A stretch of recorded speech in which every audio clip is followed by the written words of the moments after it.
Oh! Juste quand est-ce que tu as commencé à remarquer que je traversais des moments d'anxiété? C'était 2 jours avant notre arrivée à Montréal, il y a 5 ans de ça et je Mmh. me souviens que le jour avant notre départ, tu fait de la fièvre, tu incapable de sortir du lit. On n'a pas pu dire au revoir à nos amis à l'église comme on l'avait pensé, je me souviens, parce que tu étais dans ton lit et là, je me suis dit: «Ah, je trouve ça bizarre de faire de la fièvre avant de partir». Mmh. Donc déjà, à ce moment-là, je me suis dit: «Oh, est-ce que ça serait un symptôme de ce qui s'en vient?» Donc j'aurais jamais pensé que c'était de l'anxiété, mais je pense que tu avais besoin de voir un médecin qui te dirait que ça allait bien. Mmh. Ouais, c'est fou parce que on dirait que moi, je me souviendrai toujours du trajet en train pour aller à l'aéroport en Suisse. On était avec mon frère et j'arrivais juste pas à me concentrer sur les conversations parce que j'avais une douleur à la poitrine et j'étais persuadé, je suis en train de faire un malaise, je suis en train de faire une crise cardiaque, j'ai des gros Mmh. problèmes de cœur. Donc déjà, le trajet en train avait été vraiment difficile et l'avion, on s'arrêtait à Reykjavik. Et je me souviens que pendant les 4 heures de vol, tout ce que j'espérais, c'est j'espère qu'on atterrisse à Reykjavik, puisque là-bas, il doit y avoir des ambulances, des affaires. Ils pourront s'occuper de moi si je fais une crise cardiaque, si j'ai vraiment quelque chose qui lâche complètement. Mmh. Pas des bons souvenirs, hein.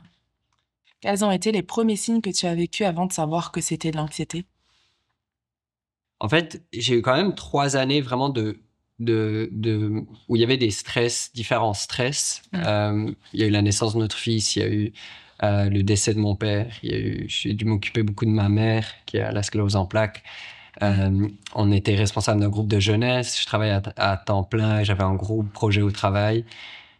Et en plus, il y avait la transition pour le Québec qui se préparait, donc il y avait Mmh. tous ces facteurs stressants. Donc je sentais, OK, c'est une période intense. Mais je pense que les signes que j'ai sentis, c'était vraiment des signes physiques. J'avais des douleurs à des endroits où j'avais pas de douleur avant. J'avais mal aux dents, j'avais mal au ventre, j'avais des espèces de problèmes digestifs. Donc c'était vraiment des symptômes physiques Mmh. du mal psychosomatique. Puis c'est ça qui m'a fait réaliser, je crois, que c'était qu'il y a quelque chose qui clochait. Moi, à ce moment-là, j'étais loin de savoir que c'était de l'anxiété. Pour moi, j'ai un problème dans mon corps. C'était pas un problème euh, psychologique, c'était pas un problème de santé mentale en premier lieu, c'était vraiment un problème dans mon corps. J'ai quelque chose qui va pas, j'ai une maladie grave, j'ai quelque chose qui marche pas. Mais après, j'ai eu une période de 3 semaines, j'avais des picotements sur tout le côté droit, toute Mmh. la jambe droite, le bras droit. Comme ma mère avait la sclérose en plaques, j'étais persuadé, OK, c'est la sclérose en plaques. Donc, j'avais toujours des scénarios. Puis, dans cette période-là, je suis devenu complètement hypochondriaque, Mmh. ce que j'avais jamais été avant. C'est vrai. Donc, c'est ça, je pense que c'est vraiment des signes physiques que j'ai réalisés en premier. Y a-t-il eu un moment précis où tu t'es dit, je pense que c'est de l'anxiété? Comme on s'intégrait dans une nouvelle vie, on rencontrait plein de nouvelles personnes et quand on rencontre les gens, on leur dit pas: «Bonjour, je vis de l'anxiété», donc tu paraissais être super en forme Mm.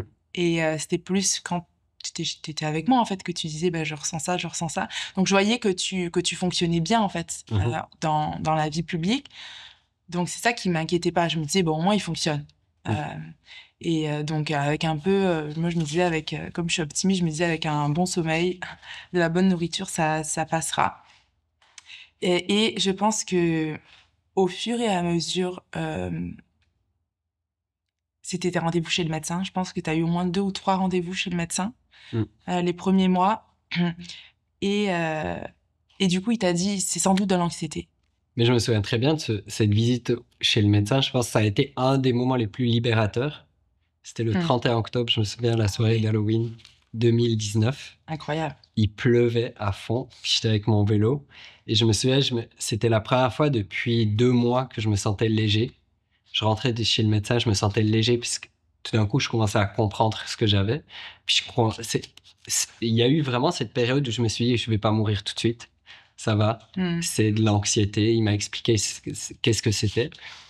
Donc, la légèreté avec laquelle il a abordé le truc, on dirait que ça m'a aidé Mmh. à comprendre que c'était psychosomatique. Donc, le diagnostic, c'est là que j'ai pris conscience que c'était de l'anxiété. Et pour moi, c'était le début de la guérison, de comprendre qu'est-ce que j'avais. Ouais.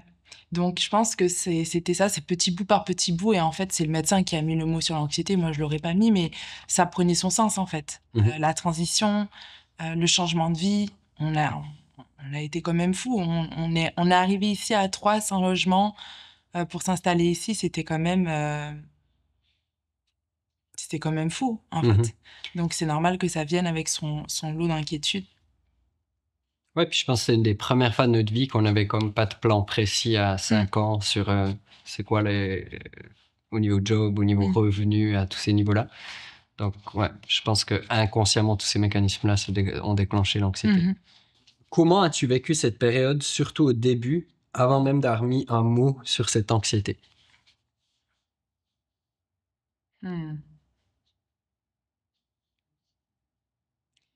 Bah, je me suis dit que ça allait aller mieux. Je me suis dit que... Parce qu'il y a des jours où ça allait mieux quand même. Il y a des jours où ça allait bien. Tu as l'impression que ça allait mieux. Et tout d'un coup, après, ça allait moins bien. Donc, je me disais qu'il va y avoir de plus en plus de jours où ça ira mieux. Et qu'un jour, ça ira mieux et que ça servira à la gloire des dieux. C'était difficile de le croire, mais je me le disais en tout cas, qu'un jour, on allait traverser ça ensemble et qu'on passera en fait, que ça ira mieux, mais qu'il faudrait du temps en fait. Quel impact cette anxiété a eu sur notre relation? Je crois que je me sentais frustrée parce que ton anxiété passait pas. Et moi, j'avais l'impression que plus j'en fais pour toi, et moins il y aura d'anxiété. Et je pense que c'est pas si simple en fait. C'est pas une histoire de faire, c'est vraiment une histoire, on reste holistique, donc une histoire d'être aussi. Mais oui, je pense que maintenant, avec du recul, c'est une période qui a été difficile, mais ça nous a rapprochés parce qu'en même temps, on est tombés bas ensemble quand même par rapport à ça. On a réussi à se relever. Maintenant que tu as mieux compris mon anxiété, comment est-ce qu'on gère ça ensemble?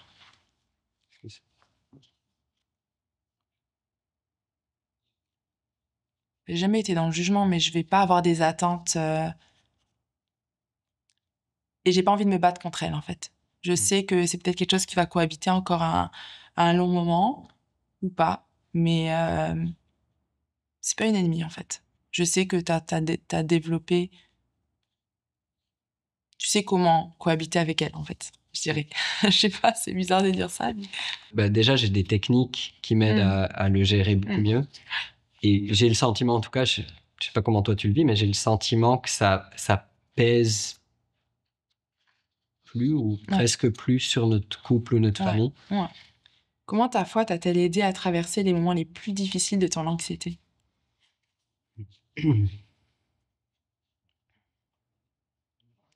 La foi, ça a été la base pour traverser tout ça.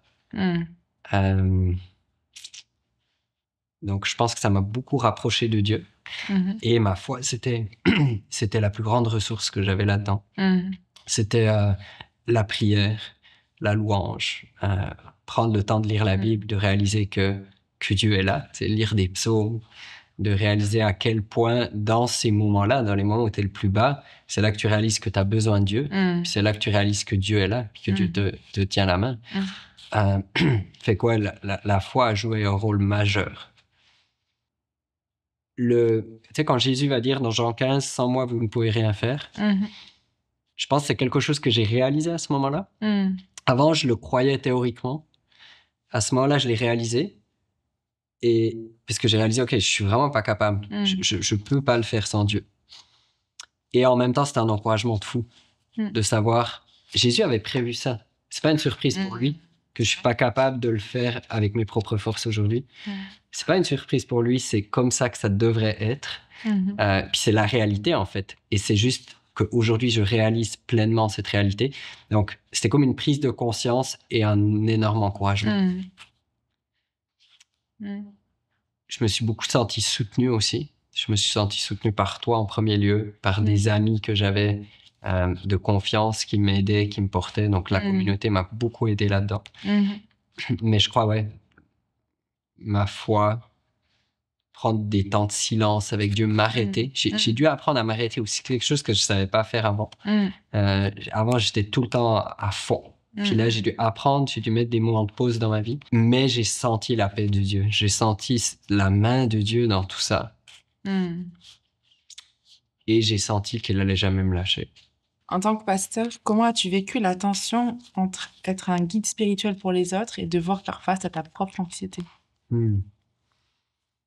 Je pense pas qu'un pasteur, un guide spirituel doit être quelqu'un qui a aucun défi, puis qui explique aux autres comment arriver à ce niveau de vie parfaite. Mais je crois qu'un guide spirituel doit être quelqu'un qui dit « Hey guys, on a tous des struggles, on a tous des luttes, mais on regarde à Jésus. » Alléluia. Puis pointer les gens vers Jésus, malgré le fait que moi aussi, je vis des défis, puis je vis des challenges. Et je pense que l'anxiété m'a même aidé dans mon rôle pastoral. Moi, avant de vivre l'anxiété, j'avais un regard très dur sur les gens qui vivaient des enjeux de santé mentale. Puis j'avais un regard très, tu sais, comme tu l'as dit, dors une bonne nuit, mange bien, va faire un coup de sport. Tu sais, moi, c'était vraiment, mais sors de chez toi, va faire du sport, donne-toi un coup de pied, ça va aller. Ou change de mindset, change tes pensées. Donc moi, j'avais un regard très dur et je pense que parfois, souvent, je manquais de compassion pour des gens qui souffraient, qui vivaient des choses difficiles. Et l'anxiété a beaucoup travaillé ma compassion. Donc je pense qu'aujourd'hui, en tant que pasteur, j'ai beaucoup plus de compassion que ce que j'avais avant. Juste d'avoir vécu moi-même que c'est pas aussi simple que des fois je le pensais et que ça pourrait paraître. Y a-t-il des moments où tu as eu du mal à concilier ta foi avec les défis qu'on traversait? J'entends la voix de Dieu qui me dit, mais peu importe ce que tu traverses, je serai avec toi. Donc évidemment, chaque scénario est impassable et on ne peut pas s'imaginer, c'est impossible. Et ceux qui traversent ça, je ne sais pas comment ils font. Mais en même temps, je sais que Dieu permet ce qu'on est capable de vivre, en fait. Donc c'est ça que je me disais. Bien sûr que c'est jamais un scénario que je nous aurais souhaité. Mais en tout cas, Dieu a utilisé ce moment-là, tant mieux. Mais je suis trop contente de t'avoir dans ma vie aujourd'hui. Il y a un moment Tant mieux, je sers à quelque chose. Mais en tout cas, on en rigole parce que c'est notre histoire, mais ça n'empêche qu'il y a eu beaucoup de larmes quand même. Ouais. Mais ta foi m'a beaucoup impressionné à travers toute cette période-là. Une espèce d'évidence. Donc la relation m'a énormément aidé.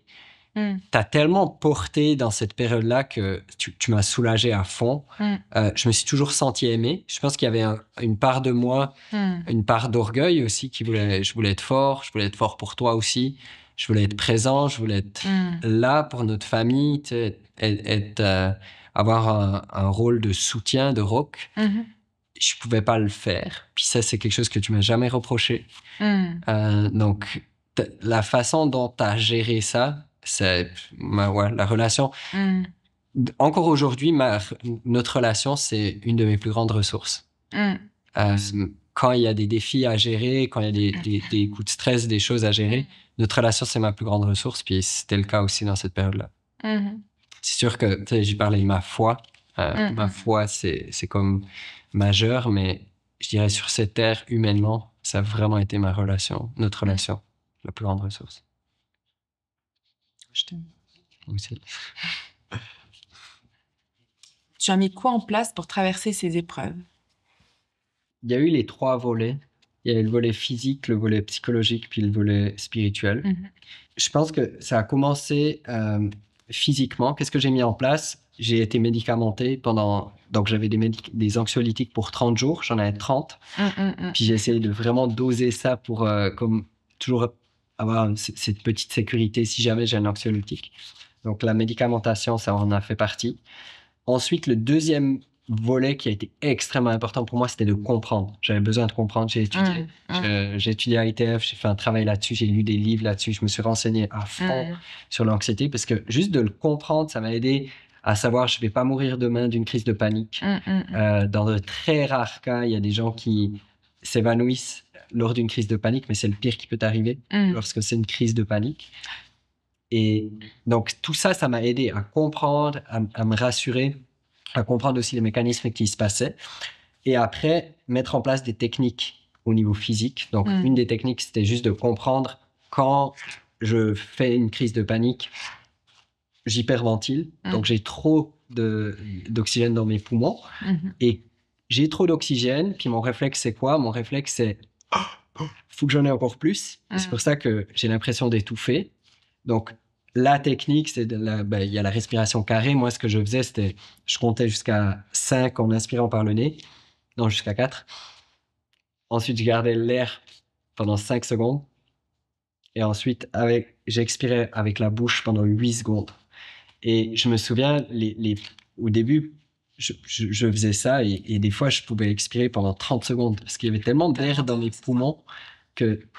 Je t'ai envolé presque. C'est ça. Juste, tu vois. Et donc ça m'a aidé à juste mettre ça en place, à dire, quand la crise de panique monte, je vais juste gérer de façon physique ma respiration. Une autre chose, c'était la relaxation musculaire progressive. Alors là aussi, il y en a qui peuvent voir ça, qui peuvent faire la relaxation musculaire avec des espèces de composantes spirituelles, mais à la base, c'est très scientifique, c'est très médical. C'est juste de dire, quand j'ai une crise de panique qui monte, mon sang va dans mes muscles sont prêts à agir, fight or flight, soit je fuis, soit je combats. Donc mes muscles sont prêts. Et il faut que je dise à mes muscles que c'est chill, qu'il n'y a pas de menace. Puis une des façons de le faire, c'est je serre les muscles de ma main, ensuite de mon bras, puis je fais tout le corps, juste à serrer mes muscles, puis les relâcher. Et après, ça crée comme une relaxation dans mes muscles. Donc ça, c'était les techniques physiques qui m'ont le plus aidé. Des fois, juste prendre un bain chaud, des fois, juste mettre mes mains sous l'eau chaude pour réactiver la circulation du sang, alors que le sang est parti des mains. Donc, il y a eu des outils au niveau physique. Après, il y a eu les outils plus, je dirais, psychologiques et plus des patterns à long terme que j'ai dû adresser. Puis je me souviens, dans ma compréhension de l'anxiété, j'ai réalisé il y a comme 5 triggers principaux. Puis je me souviens plus des 5, mais je me souviens que j'en avais 4. Puis les 3 principaux que j'avais, c'était... Le premier, c'était le besoin de contrôle. Besoin de contrôle à fond les ballons. J'ai toujours contrôlé toutes les sphères de ma vie. J'ai contrôlé au niveau financier, j'ai contrôlé à tous les niveaux, il n'y avait pas de surprise.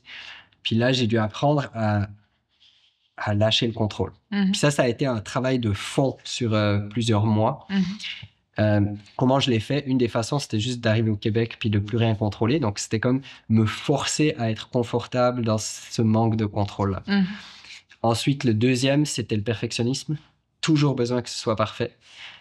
Puis, je me souviens que quand j'étais petit, mon père était très fier de moi. Puis, tu sais, mon père était formidable. Mais je me souviens que des fois, il me posait la question, quand je ramenais une note qui n'était pas à 100%, il me disait, c'est quoi qui te manquait jusqu'au 100%? Et je pense que c'était vraiment pas son but. Mon père a été vraiment un père formidable, incroyable. Mais je pense qu'en faisant ça, ce que j'ai développé inconsciemment, puis c'est pas sa faute à lui, c'est juste un pattern que j'ai développé, c'est si je suis pas parfait, ça marchera pas. Et je lui ai adressé ça. Donc, une des façons de le faire, c'est faire des podcasts comme ça, puis de me dire que ça va pas être parfait.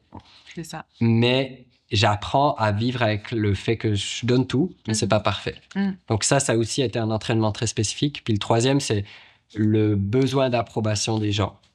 Et d'apprendre, puis ça, le fait d'être pasteur, ça m'a beaucoup aidé, c'est que tu peux pas plaire à tout le monde. Puis il y a des gens qui vont pas être d'accord avec ce que tu dis, avec ce que tu prêches, puis c'est correct, puis d'être confortable avec ça. Donc ça, c'est vraiment les triggers de l'anxiété que je dois adresser à plus long terme. Puis après, spirituellement, mettre en place des pratiques transformatrices, créer beaucoup plus d'espace, la pratique du sabbat, la pratique du repos, du sommeil. J'ai commencé à dormir plus.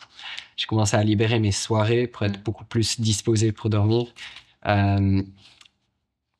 La pratique de les temps avec Dieu, écrire dans un journal. Il y a plein de choses que j'ai développées beaucoup plus après cette période-là. J'ai appris à boire un peu moins de café, à essayer de gérer un peu les différents facteurs qui peuvent influencer l'anxiété. Qu'est-ce que tu dirais aujourd'hui à une personne qui, comme toi, lutte contre l'anxiété tout en cherchant à rester fidèle à sa foi? Je crois qu'il y a plusieurs mythes qu'il faut déconstruire quand tu es chrétien et que tu fais face à l'anxiété. Le premier mythe qu'il faut déconstruire, c'est que l'anxiété, c'est un péché. Que l'anxiété, si tu suis vraiment Jésus, tu devrais être libre d'anxiété, tu devrais être en paix. Il faut déconstruire ce mythe. Jésus, dans le jardin de Gethsémani, peu avant sa mort, son anxiété était tellement violente qu'il avait des grumeaux de sang qui coulaient de sa transpiration. Donc, déconstruire ce mythe-là que l'anxiété, c'est un péché. Déconstruire le mythe que c'est parce que, quelque part, tu es loin de Dieu ou quoi, que cette anxiété-là se passe. Ensuite, aussi déconstruire le fait qu'il suffit de prier. Je trouve qu'il y a beaucoup de domaines dans la vie où les chrétiens vont dire il suffit de prier, mais il y a les domaines les plus basiques, les gens fonctionnent différemment. Exemple, est-ce que tu crois que Dieu va pourvoir pour ta nourriture?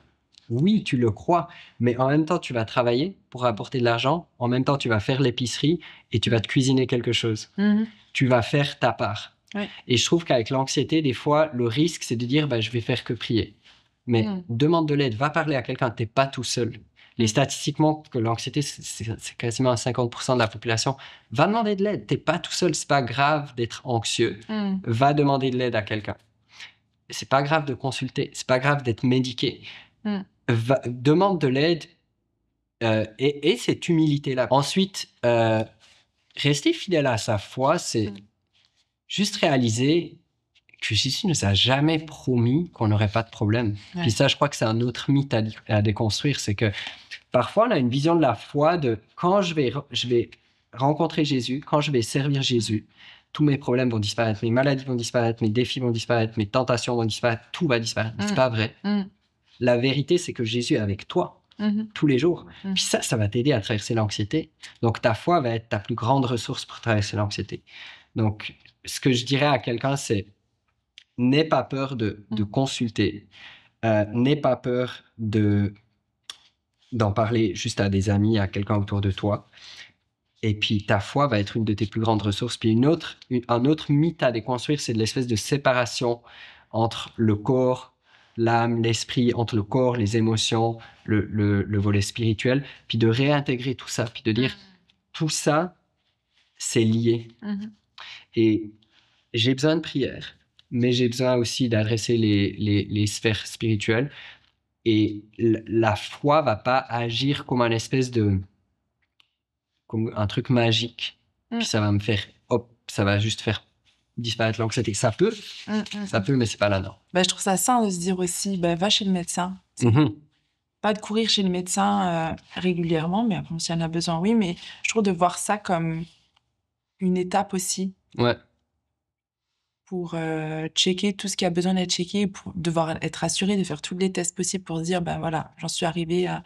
J'ai pas des soucis de fer, j'ai pas des soucis qui sont vraiment liés à ma santé physique. Mais je me souviens, toi, tu te baladais avec ta boîte de médicaments. Il t'avait donné des anxiolytiques. Et il t'avait dit, prends-en un tous les jours, ou je sais plus. Et toi, tu t'es dit, je vais le prendre dans ma poche, je vais le garder dans ma poche, un peu comme bouclier. Et au final, des fois, je te disais, mais prends un médicament, en fait, si tu te sens pas bien. Et toi, tu disais, non, je préfère faire autre chose avant d'en prendre. Mais je me souviens que ça t'avait beaucoup aidé, juste les avoir sur toi. Et je pense en fait, on s'entraide, on est une équipe, on est là ensemble. Ouais. Et de pouvoir dire, écoute, là, c'est le moment, je t'encourage à prendre un médic, en fait, si t'en as besoin. Et c'est OK d'en prendre, en fait, ça te définit pas. Et peut-être que c'est aujourd'hui que t'en as besoin, demain aussi, après-demain aussi, mais peut-être que dans 10 ans, t'en auras plus besoin. Peut-être que l'année prochaine, t'en auras pas besoin. Mais pas voir ça comme un échec, en fait. Ouais.